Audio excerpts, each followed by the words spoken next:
What if I told you the story you thought you knew about Archie Harrison, the first child of Prince Harry and Meghan Markle, was never the real story at all? What if the carefully staged photographs, the blackout christening, and the endless talk of privacy weren't about protecting a baby from paparazzi, but about concealing something far more explosive?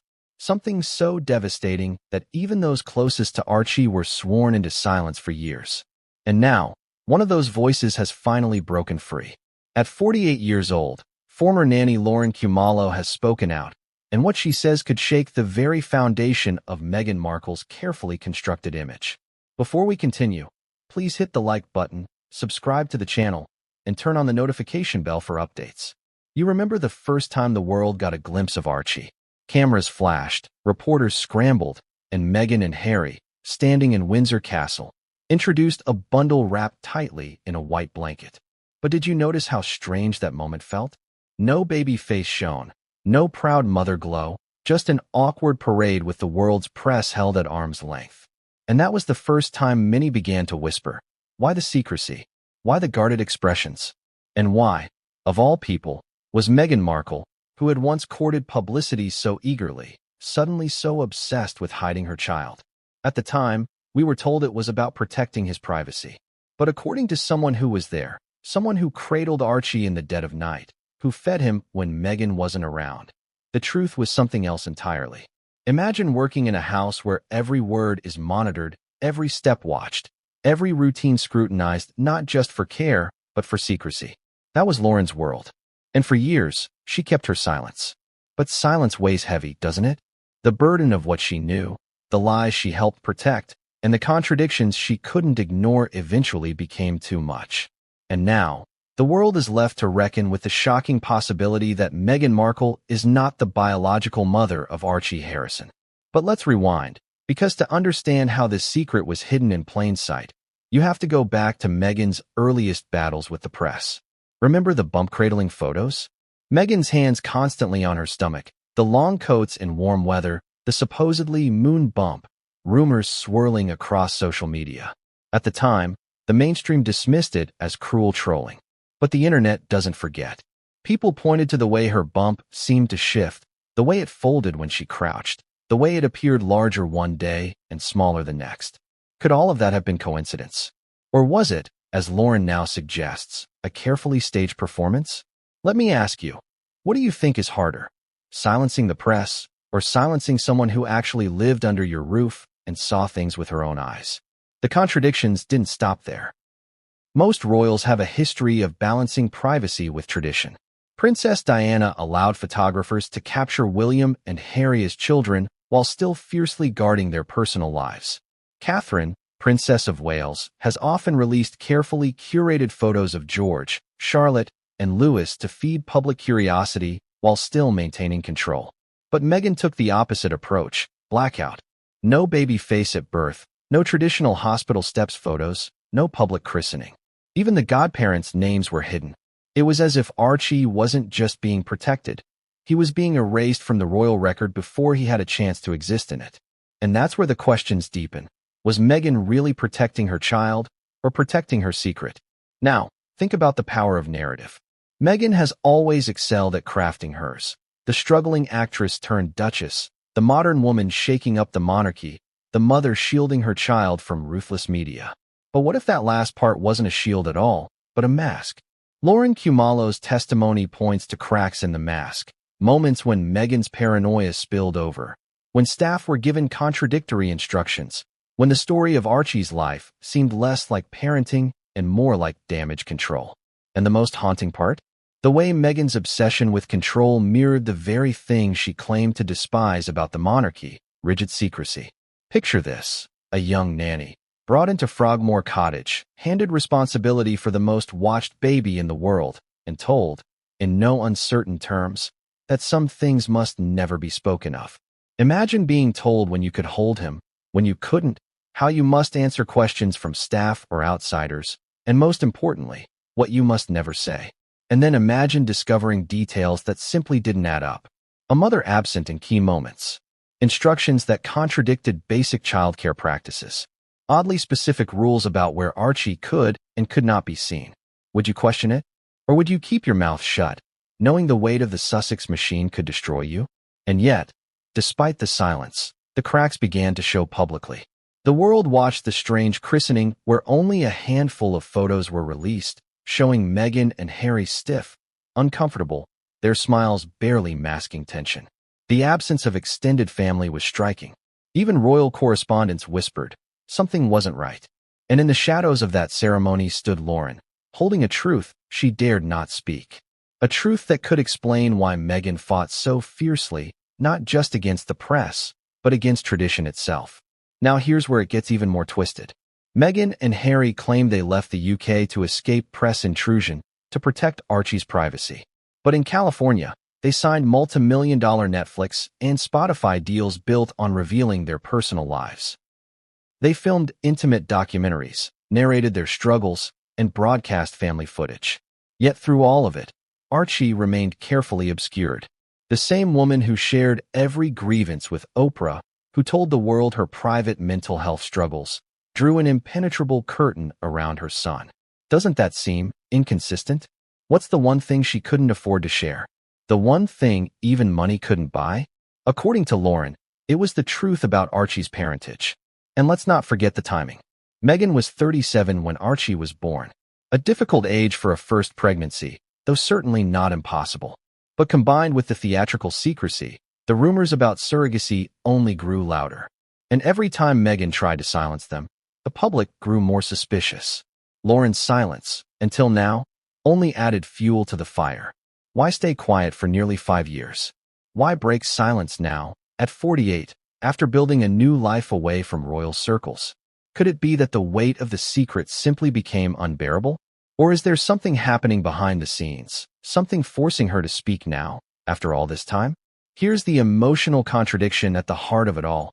Meghan has always branded herself as a fighter against lies, against media distortions. Yet if Lauren is telling the truth, Meghan herself has been living a lie, and not just any lie, the lie of motherhood itself. Protecting Archie from the press may have been the cover story. Protecting the truth of his birth may have been the real mission all along. And that brings us to the real question. If Meghan isn't Archie's biological mother, who is? Is there another woman, hidden from the public, whose silence was bought or coerced? Was the royal family complicit in covering up the truth to preserve the Sussex brand?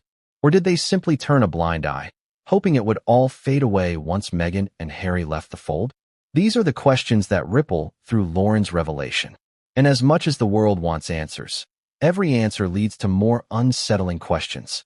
So here we are, standing on the edge of a story that has the power to redefine everything we thought we knew about Meghan, Harry, and Archie.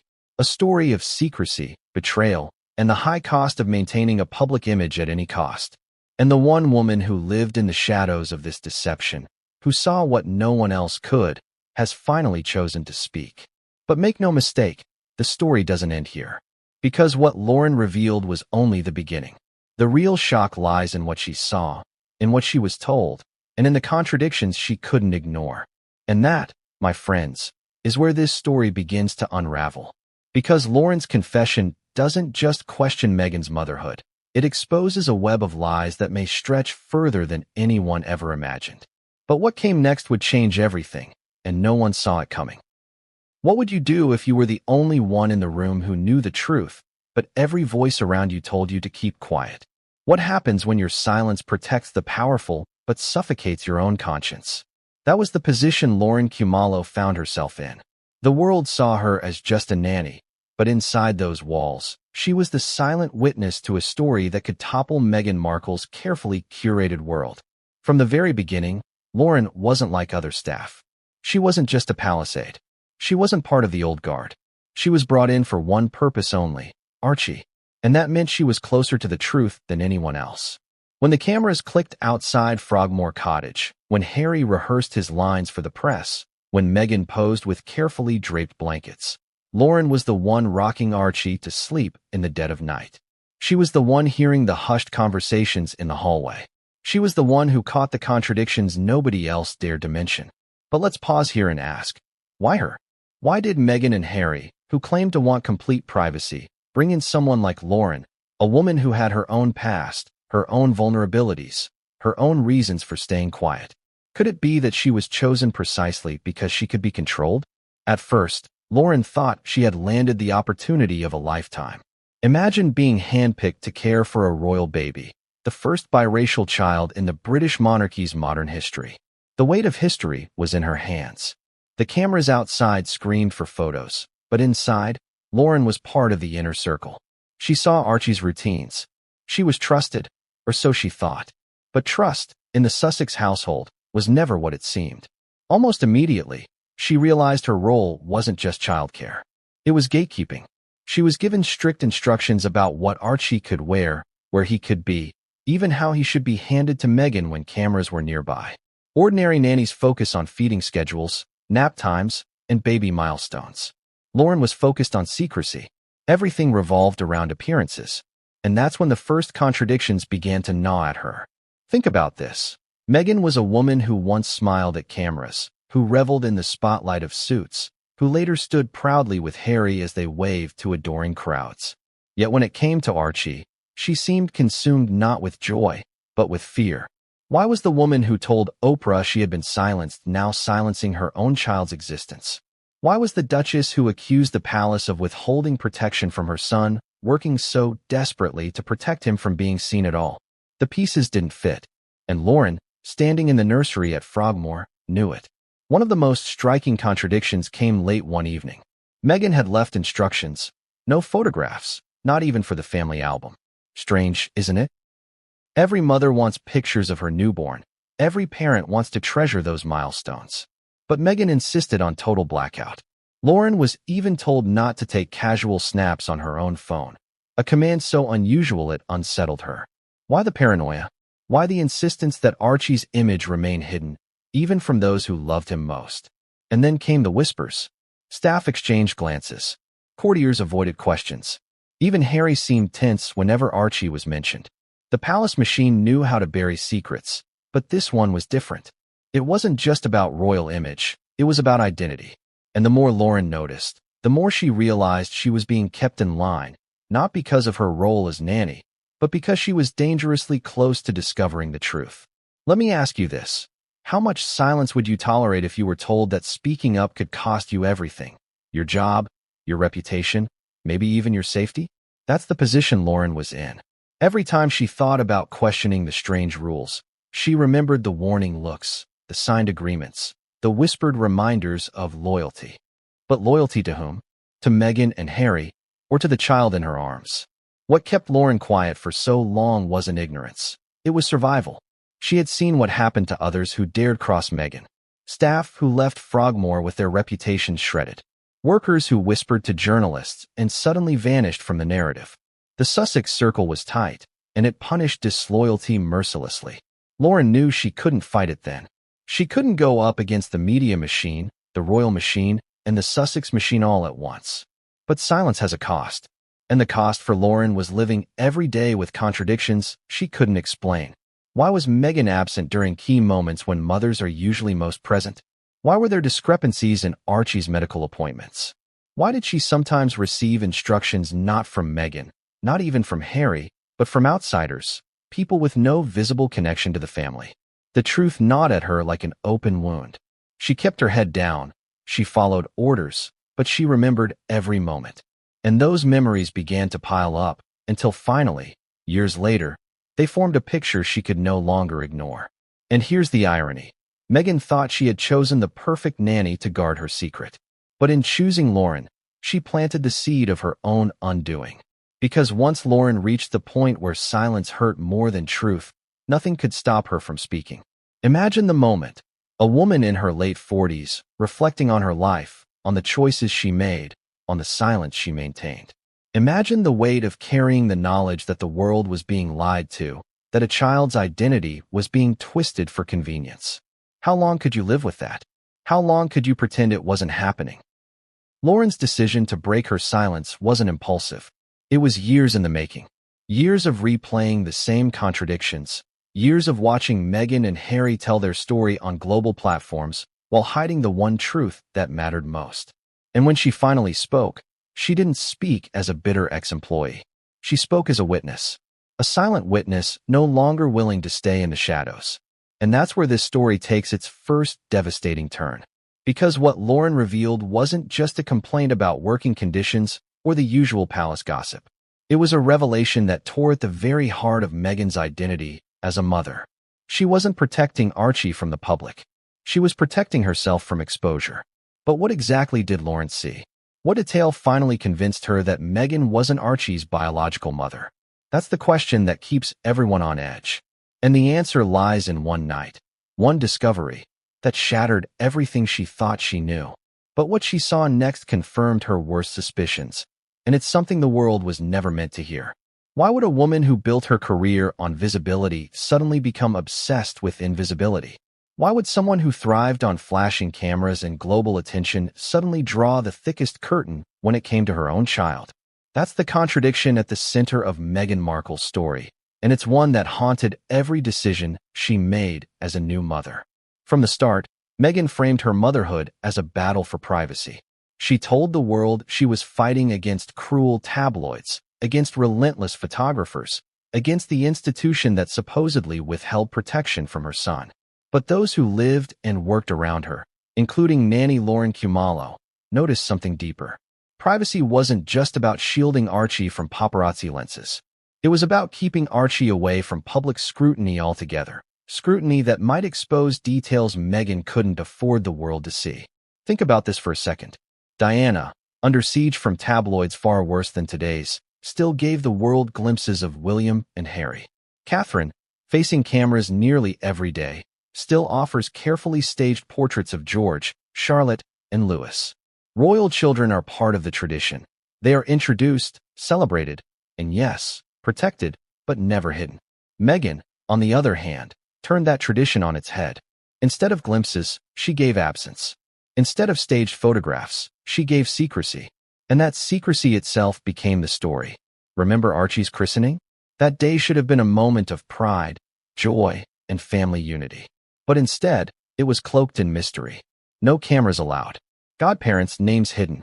The palace press corps, used to at least minimal access, shut out entirely. Even the official photos released later looked stiff, uncomfortable, and strangely joyless. The British public, accustomed to the warmth of Diana and the openness of Catherine, were left bewildered. Why the blackout? Why the hostility? Why the secrecy? Meghan said it was about protecting Archie's innocence. But here's where the contradiction cuts deep. Protecting innocence usually involves nurturing a child's image, not erasing it. Meghan's blackout didn't protect Archie from the press. It provoked the press. The more she hid, the more people speculated. The more she silenced, the louder the whispers grew. It's almost as if secrecy wasn't the shield, it was the signal. And Lauren Kumalo, moving quietly through the Sussex household, saw firsthand how this obsession with secrecy played out in daily life. Every outing required elaborate planning. Every moment with Archie was tightly controlled. Even casual family friends weren't allowed unsupervised access. It wasn't just about shielding Archie from paparazzi. It was about shielding Archie from anyone who might notice the small but telling details. The kind of details that could unravel Meghan's story. Have you ever noticed how contradictions create suspicion? When someone says one thing but does another, we instinctively dig deeper. Meghan claimed she was desperate for privacy, yet she signed multi-million-dollar deals to share her personal life on global platforms. She claimed she wanted a quiet, protected home for Archie, yet she allowed Netflix cameras to film every other aspect of her California world. Doesn't that strike you as strange? Doesn't that inconsistency make you wonder what was really being hidden? Here's another contradiction. Meghan told Oprah she was silenced by the monarchy, that she wasn't allowed to tell her story. And yet, when it came to Archie, she silenced herself. She avoided sharing the joy, the milestones, the moments that most mothers crave to broadcast. Isn't that ironic? The woman who made her global image by claiming she was denied a voice denied her son a face. The contradictions extended beyond Frogmore. When Meghan and Harry stepped back from royal duties, they claimed it was to protect Archie from the toxic UK press. Yet in California, Meghan began a relentless pursuit of media deals. Documentaries, podcasts, interviews, every part of her life became public except for Archie. Again, contradiction. If the problem was press intrusion, Why invite cameras back into your world? Why narrate your personal struggles to millions while pretending your child doesn't exist? Unless, of course, the problem wasn't the press at all. And here's where Lauren's memories collide with Meghan's public story.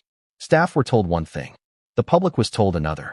Behind closed doors, Meghan spoke of privacy as survival. Yet the tone wasn't maternal. It was defensive, almost fearful. Protecting Archie wasn't about cherishing him. It was about hiding something in plain sight. The irony is almost poetic. Meghan, who fought so hard against the monarchy's rigid secrecy, built her own wall of secrecy even thicker. Meghan, who accused the royals of controlling narratives, became the ultimate narrative controller.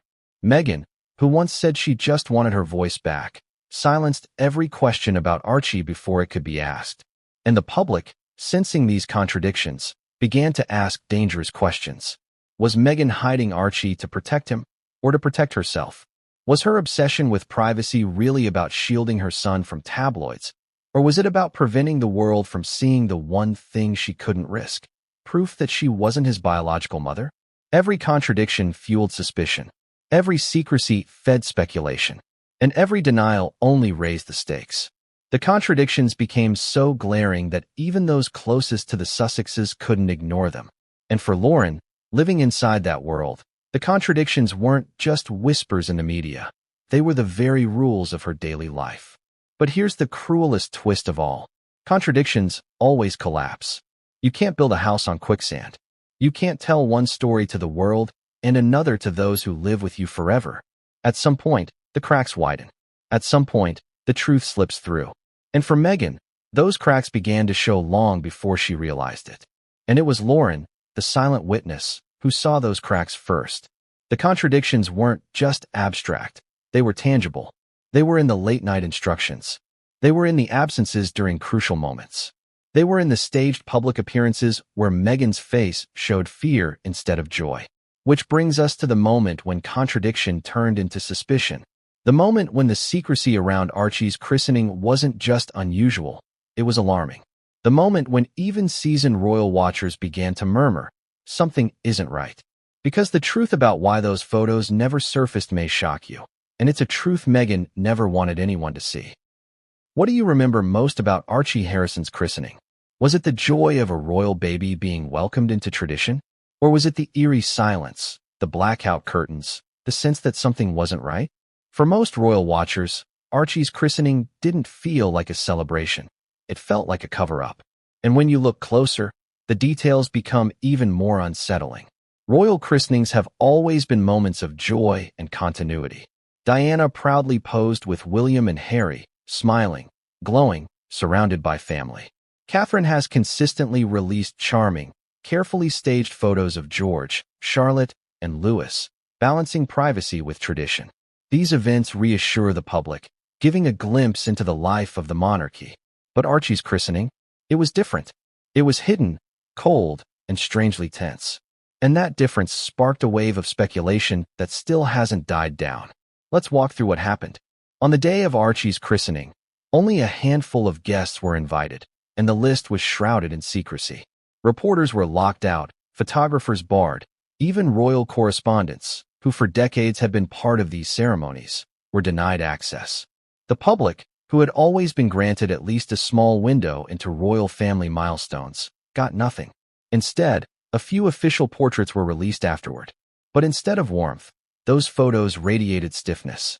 Meghan and Harry looked guarded, their smiles forced. The atmosphere felt less like a celebration and more like a performance. And then came the oddest detail of all. The godparents' names were withheld. In royal history, the identities of godparents are not just tradition. They are symbolic, often chosen from close friends or family, a way of weaving the child into the fabric of the monarchy. Yet with Archie, the Sussexes insisted on secrecy. They refused to reveal the names, citing privacy. But privacy from what? Privacy from whom? And why, of all things, conceal godparents? That choice alone raised red flags. Now, here's where it gets stranger. Photographs that should have been joyous looked anything but. Meghan appeared tense, gripping Archie with a kind of stiffness that didn't read maternal, but performative. Harry's expression was grim, as if weighed down by more than the moment. Even the Queen's absence sparked whispers. Though officially attributed to a scheduling conflict, many wondered if it was deliberate distance. How often does the monarch skip the christening of a direct royal descendant? Rarely, if ever. But perhaps the most suspicious element was what wasn't seen. No candid shots. No glimpses of Archie outside the carefully staged frames. No casual family moments that could soften the image. It was as though every angle had been scrubbed, every imperfection erased. And the question screamed louder than ever. What was being hidden? Remember this: secrecy doesn't erase suspicion. It fuels it. And the secrecy surrounding Archie's christening only poured gasoline on an already burning fire of speculation. Surrogacy rumors, already bubbling during Meghan's pregnancy, roared back to life. Why hide so much unless there was something to hide? Why treat a joyous occasion like a state secret unless exposure could reveal a devastating truth? Lauren Kumalo, the nanny, was there. She saw the layers of secrecy firsthand. She noticed the instructions that contradicted normal childcare practices. She noticed the tension behind closed doors. And she noticed that the christening wasn't just about faith or tradition, it was about control. Every element was designed to keep prying eyes away. Not from the paparazzi, not from the press, but from the world that might notice details Meghan couldn't explain. And let's not forget the symbolism. Christening is not just about welcoming a child into faith, it's about legitimacy. It's a declaration of belonging, a sign that the child is woven into the royal lineage. But in Archie's case, that declaration was clouded by secrecy. By hiding the godparents, by restricting access, by staging controlled images, Meghan and Harry only deepened doubts.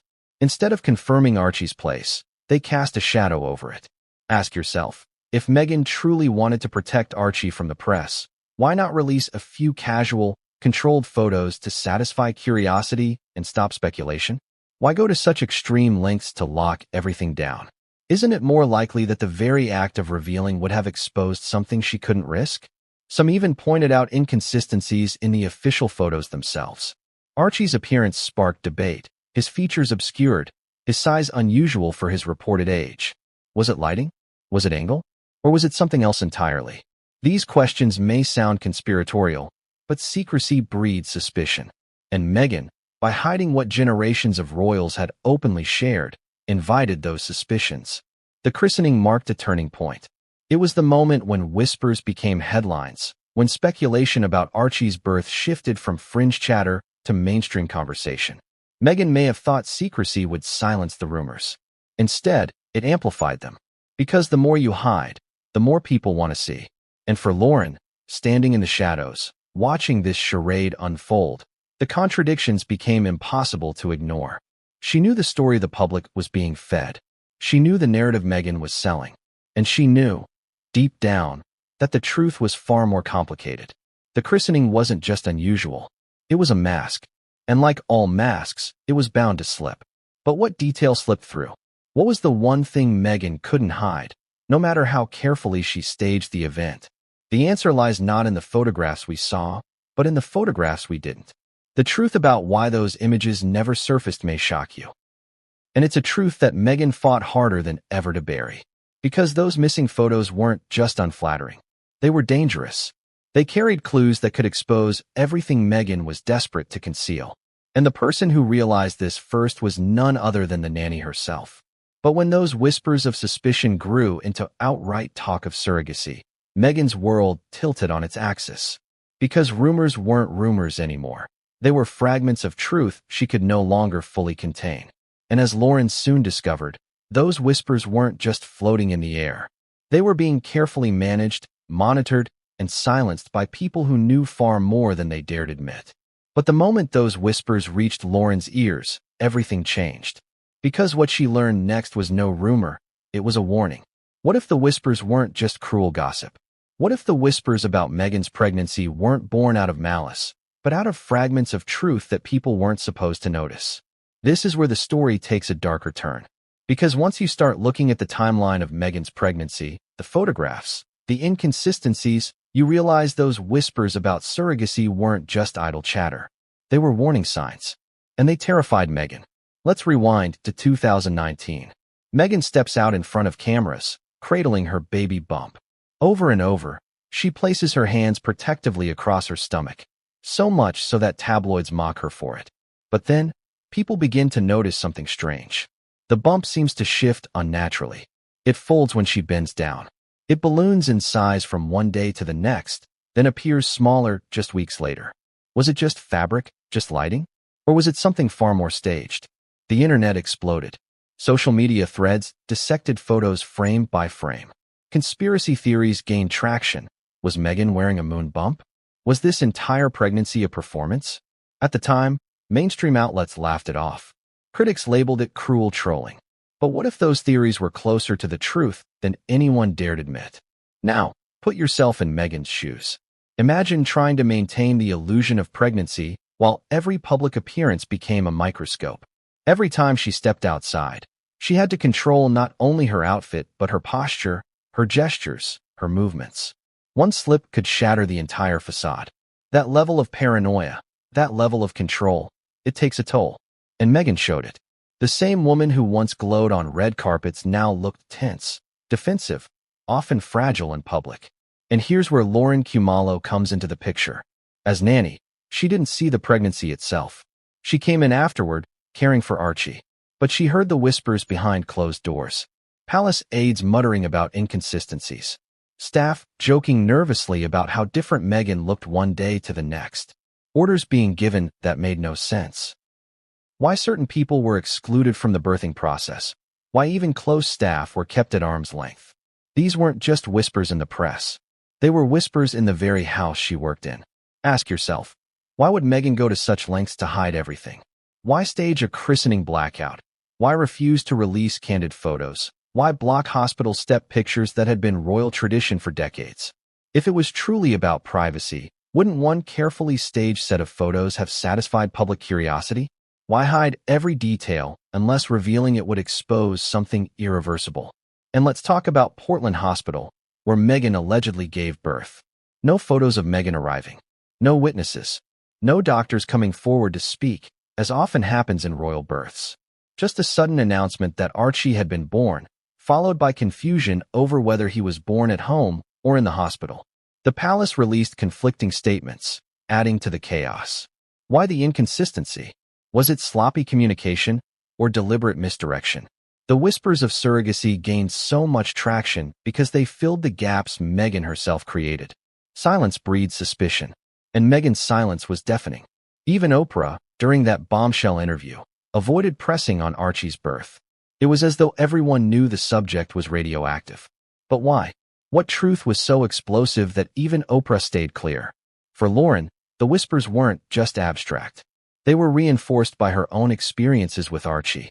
Certain instructions she received contradicted what you'd expect from a newborn's care. Feeding schedules didn't align.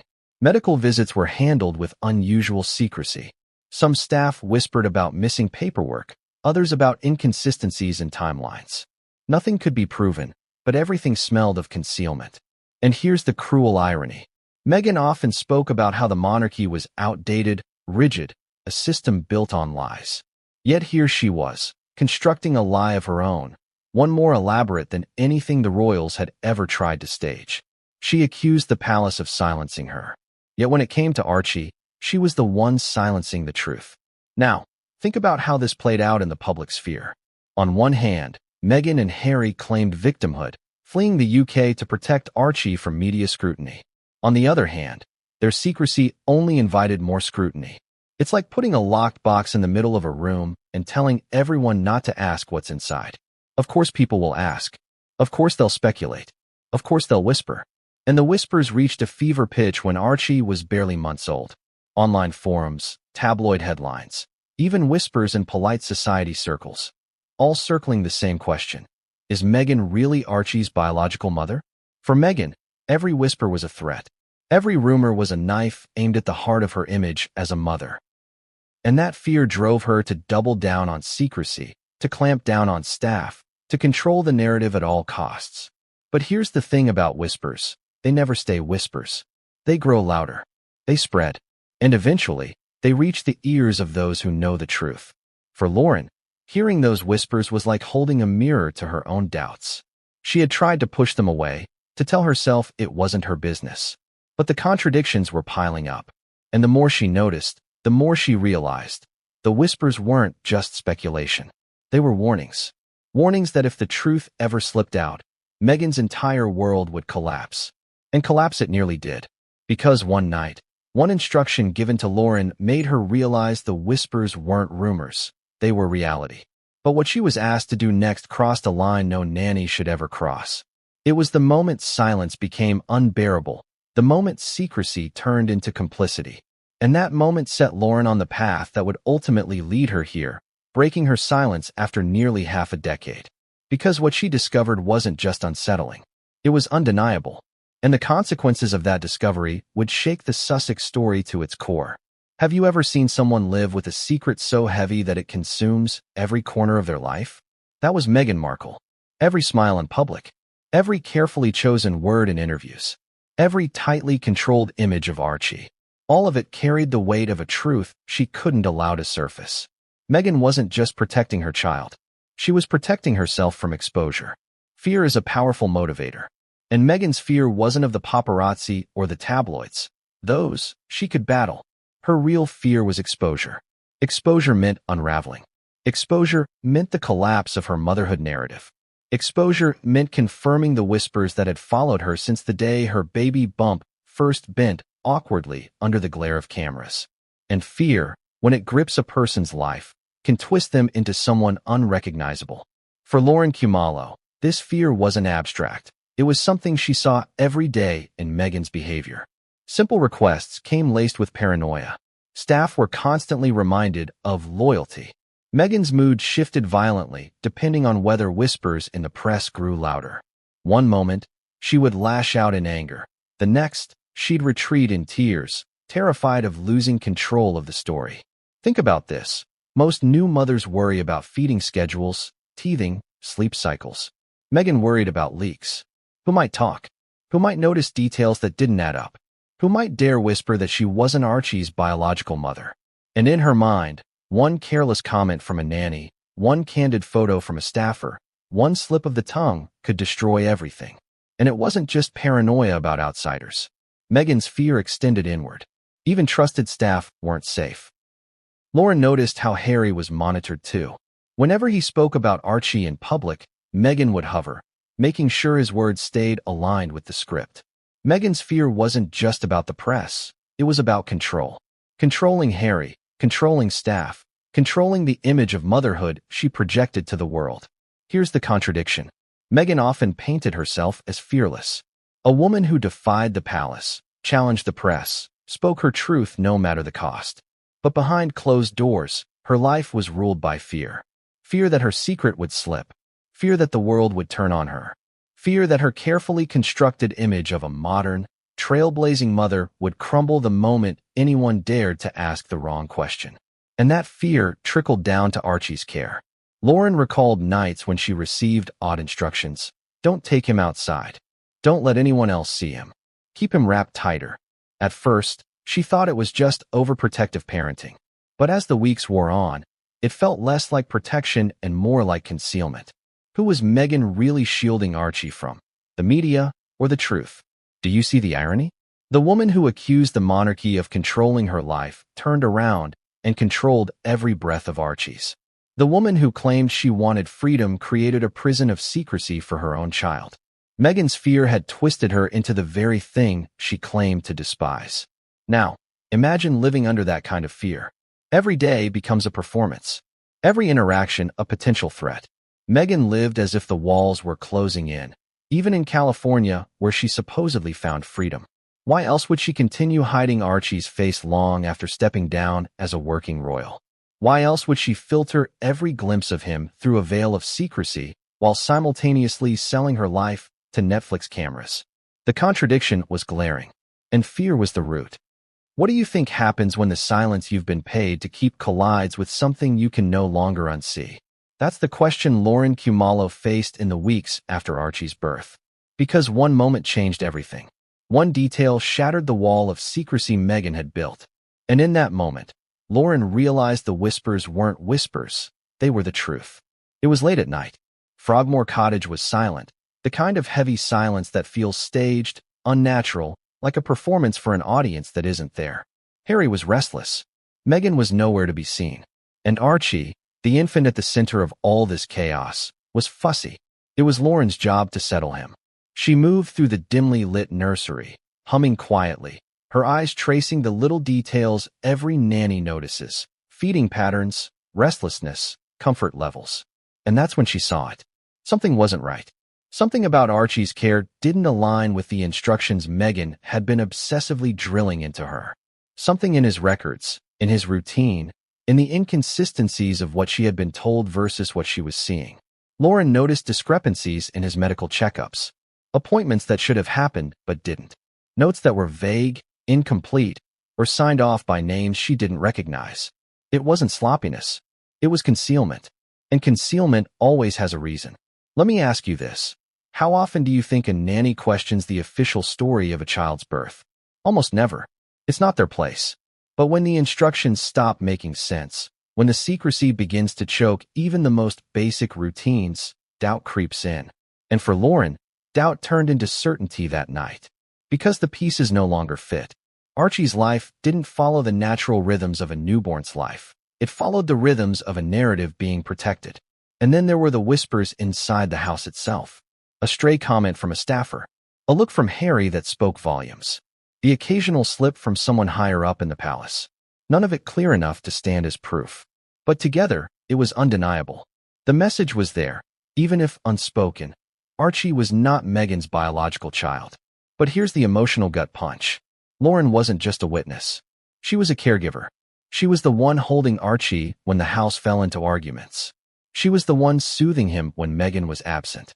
And as a nanny, her loyalty wasn't to Meghan or Harry. It was to the child, which meant she carried a double burden, knowing the truth, but being unable to say it. Protecting Archie while knowing the story of his existence was built on a lie. Can you imagine the weight of that? And it wasn't just paperwork or whispers. There were physical signs too. Little inconsistencies no one would notice unless they were there day after day. Details that didn't align with the idea of Meghan as a biological mother. The distance Meghan kept at times when closeness was expected. The stiffness in her interactions when no cameras were present. The way others, not Meghan, sometimes gave the most important instructions for Archie's care. To Lauren, it felt less like a mother directing her child's life, and more like a handler managing a secret. And here's where the irony burns brightest. Meghan fought so loudly to paint herself as the most authentic, the most transparent, the most real. She railed against lies and accused the palace of silencing her truth. Yet behind closed doors, she demanded silence from everyone else, even about the most basic details of her child's care. For Meghan, authenticity was the brand.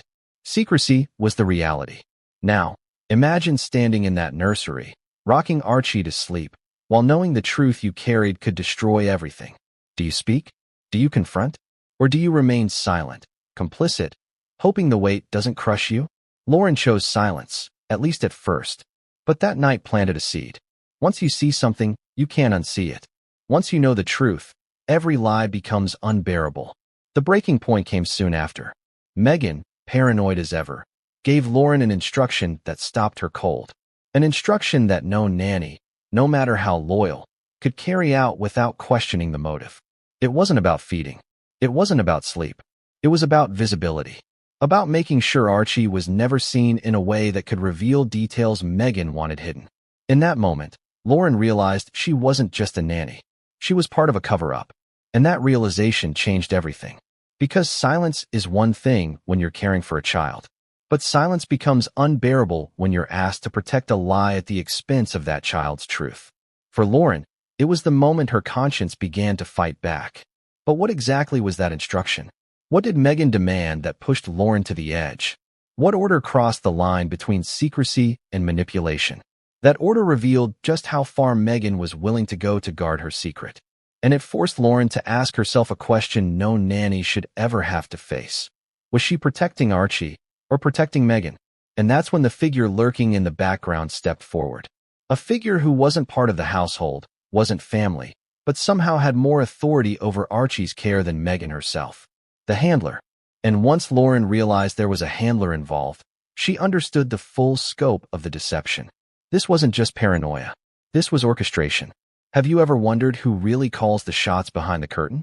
Who whispers the instructions no one dares question? Because in Lauren Kumalo's world, it wasn't always Meghan or Harry giving the final orders about Archie. No, there was someone else.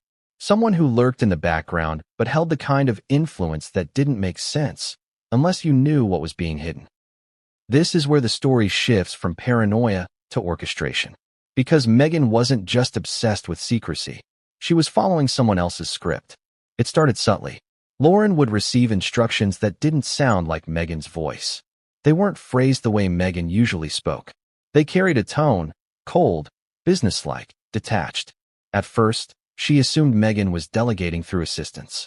But then she realized the orders came directly from a figure she barely saw. A handler, who seemed to operate outside the normal household structure. Who was this person? Why did they have authority over Archie's care? And why, in a household supposedly built on privacy, was there a stranger directing the most intimate details of a child's life? Imagine this. One day Meghan is telling you to dress Archie in a particular outfit. The next day, an unfamiliar voice relays a contradictory instruction through staff. Not that blanket. Not that toy. Not that position. And when Lauren asks Meghan about it, Meghan doesn't answer. She just nods tightly, her jaw clenched, as if confirming an order she herself didn't give. That was the moment Lauren realized Meghan wasn't just paranoid. She was being guided, controlled, or perhaps protected. Ask yourself, why would a nanny be told not to take a baby outside, not because of weather or health, but because it might be noticed? What could possibly be noticed in a newborn that would justify such a demand? These weren't the requests of a doting mother. These were instructions of damage control, and the handler was the enforcer. And here's the strange thing. The palace had handlers. That was normal. Staffers, aides, communications officers. But this handler wasn't palace staff. They weren't part of the Queen's team. They weren't listed in official directories. They were invisible. Yet their orders carried more weight than Meghan's own words. Doesn't that make you wonder? Who were they working for? For Lauren, this was the final confirmation that the whispers of surrogacy were rooted in something real. Because why else would outside voices control how Archie was seen? Why else would staff be warned, threatened even, about what could or couldn't be discussed? Meghan might have been the public face of secrecy, but the handler was the architect. And their presence meant this wasn't just Meghan's secret. It was bigger. Now think about this. If Meghan was truly Archie's biological mother, why would she need someone else to manage the narrative? Why would another figure need to intervene in simple nanny duties? Why would a stranger have more control over Archie's exposure than his own parents? Doesn't that sound more like the management of an illusion than the care of a child? Lauren described the moment she was given one of the most chilling instructions of her career. She was told never to let Archie's face be photographed at certain angles. Why? Because those angles would make the resemblance, or lack of it, too obvious.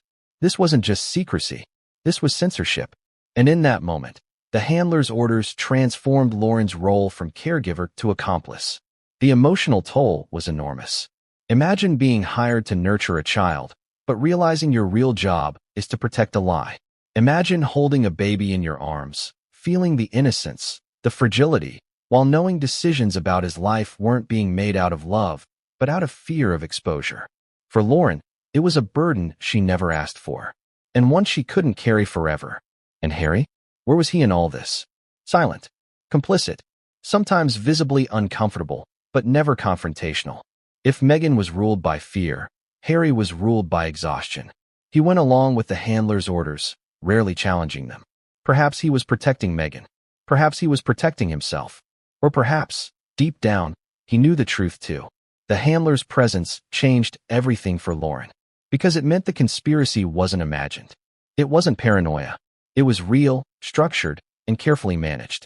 Meghan wasn't just afraid of the truth getting out. She was being guided by people whose entire role was to keep it hidden. And that realization haunted Lauren long after she left Frogmore. But here's the question that still lingers. Who was the handler? Was it a palace-appointed fixer ensuring the monarchy wasn't rocked by scandal? Was it someone from Meghan's Hollywood network, managing optics like a PR campaign? Or was it someone closer to the truth, a representative of the woman who actually gave birth to Archie? We don't know. Lauren never named names. But what she did reveal was enough. Enough to confirm that Archie's care was dictated not by maternal instincts, but by a system designed to maintain appearances. And when appearances replace authenticity, exposure is only a matter of time. And exposure was coming. Because the handler could control photos. They could control narratives. They could even control Meghan. But they couldn't control Lauren's conscience. And the day came when she was pushed too far. When an order crossed a line no nanny could accept. When silence became betrayal not just of herself, but of the child she was hired to protect. That order would become the breaking point. The moment she realized she couldn't stay. The moment she knew she had to walk away carrying the truth, no matter the cost. And when she walked away, Meghan's carefully built wall of secrecy began to tremble. But what was that order? What demand could shatter years of silence and push a loyal nanny to risk everything? The answer lies in the breaking point, a moment so shocking, so manipulative, that it turned loyalty into defiance. What happens when loyalty is tested to the point of breaking? When every fiber of your being is pulled between duty and conscience? That's exactly where Lauren Khumalo found herself. Up until this moment, she had kept her silence. She had followed orders, even when they felt wrong. She had carried the burden of secrecy, even when it ate away at her. But one order, one moment, changed everything. And that's where her breaking point came. It was a crisp evening at Frogmore. The atmosphere inside was tense, as it so often was. Harry paced, distracted, snapping at staff one moment and retreating into silence the next. Meghan, visibly agitated, barked instructions with a sharpness that made even seasoned employees uneasy. And then the handler appeared, calm, deliberate, clinical. Their presence always shifted the room. Staff knew this wasn't someone to question. But for Lauren, the words that followed cut deeper than any command she'd ever been given. She was told, in no uncertain terms, that Archie was never to be photographed without strict supervision. Not just by paparazzi, not just by press, not even by staff. Every image, casual, candid, private, was forbidden. But this time, it went further. The handler insisted that even family snapshots, those treasured little keepsakes every parent wants, were off limits. Why? Because, they said, in the wrong light, the truth could be obvious. Think about that for a moment. Babies change daily. They grow, they shift, their faces develop. Most mothers delight in capturing those changes. First smiles, first giggles, sleepy yawns. Meghan, however, seemed terrified of them. And the handler's chilling explanation confirmed what Lauren had long suspected.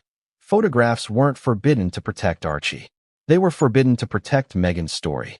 And then came the demand that tipped Lauren over the edge. She was told to ensure that Archie's contact with outsiders, even extended family, was minimized. No unsupervised time, the handler instructed. No questions. No comparisons. The implication was clear. Archie's resemblance, or lack thereof, was too dangerous to risk. Imagine that. A child not being shielded from harm, but shielded from discovery. For Lauren, it was the moment everything crystallized. She wasn't just a nanny anymore. She was a co-conspirator. By obeying these rules, she wasn't protecting a child. She was participating in a cover-up. And that realization broke her. Let me ask you directly. If you were in her shoes, what would you do? Stay silent, collect the paycheck, pretend it wasn't happening? Or walk away, knowing the truth would haunt you forever? That was the choice Lauren faced. And it wasn't an easy one. She had grown attached to Archie. She cared for him, loved him in the way only a caregiver can. But love for a child also means truth. And the lies surrounding Archie had become unbearable. Harry, meanwhile, seemed increasingly trapped. There were moments, Lauren recalled, when his eyes betrayed him. When he looked at Archie, there was love, yes, but also something else, hesitation. As if he too was living under the weight of a truth he couldn't speak. He followed the handler's orders, repeated Meghan's lines, but his body told another story. Shoulders hunched, jaw tight, eyes clouded. Was he protecting Meghan? Or was he protecting himself? And Meghan? Her paranoia reached new heights. She micromanaged everything, yet her distance from Archie was palpable. It was as if she was both obsessed with controlling the narrative and afraid to embrace the reality of the child himself. To Lauren, it was heartbreaking. Because while Meghan's fear drove her every move, it was Archie who bore the consequences. The breaking point came with a final chilling directive. One evening, Lauren was told in plain terms, "If anyone asks, you saw Meghan breastfeeding." The words hit her like ice. It wasn't just about photos anymore. It wasn't just about visibility. It was about falsifying reality. It was about forcing staff to become mouthpieces for a lie. For Lauren, that was the line. She could no longer reconcile her conscience with her role. She wasn't hired to protect Meghan's image. She was hired to protect a child. And now, she was being asked to do the opposite. That night, she made her decision. She would finish her duties. She would keep her head down. But she would leave. She would not be complicit any longer. She would walk away with her silence intact, but her conscience clear. Or so she thought. Because leaving didn't bring peace. It brought torment. Every day, she carried the memories. Every day, she replayed the instructions, the contradictions, the fear in Meghan's eyes, the exhaustion in Harry's. And every day, she wrestled with the question, should she speak? Should she expose the truth? Years passed.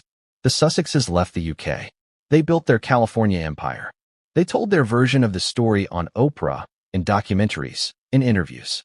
They painted themselves as victims, as protectors, as truth-tellers. And through it all, Archie remained hidden, carefully controlled, carefully curated, just as the handler had demanded. But for Lauren, silence had an expiration date. You can only bury the truth for so long before it claws its way out. And when she finally broke her silence, it wasn't with bitterness. It was with relief. Because sometimes, the only way to protect a child is to tell the truth about the lies that surround them. But the question remains, what exactly did she reveal when she finally spoke? What words poured out after decades of enforced silence? And why now? Why, at 48, did she decide it was time? The answer lies in her confession. And her confession didn't just shake Meghan's image, it detonated it. Because when Lauren finally spoke, she didn't accuse. She didn't rant. She didn't embellish. She told a simple truth. And that truth was devastating. Why is it that the people who shout loudest about authenticity are often the ones hiding the most? That's the paradox that defined Meghan Markle. In public, she was the warrior duchess, the voice silenced by the monarchy, the modern mother protecting her child from cruelty. But behind closed doors, the image cracked. And those who worked closest to her, like Lauren Kumalo, saw the difference. The Meghan of the cameras wasn't the Meghan of the nursery. Let's start with the public Meghan. She leaned into interviews, podcasts, documentaries. She told the world about her struggles, her pain, her battles with the institution. She framed herself as transparent, as vulnerable, as someone bearing her soul for the sake of truth. And people believed her, or at least some did. Millions tuned in to hear her describe late-night tears, silenced voices, and the courage it took to leave the royal machine behind. But here's the contradiction. When it came to Archie, the transparency vanished. Meghan, who seemed willing to tell Oprah about suicidal thoughts, who filmed Netflix documentaries about her marriage, who released endless details about her family struggles, suddenly had nothing to say. Suddenly the cameras were turned away. Suddenly Archie was hidden, erased, cloaked in mystery. Doesn't that strike you as odd? Why be open about everything except the one thing the world most expected you to share? Your child.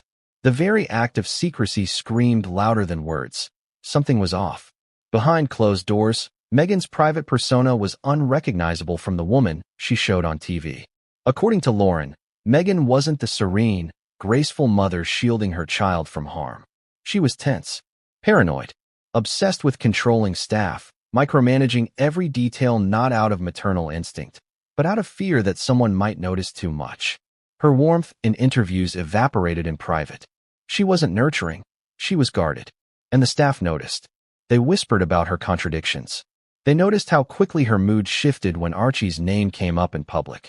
They saw how Harry stumbled through scripted answers, how his discomfort grew whenever questions touched on Archie's birth or milestones.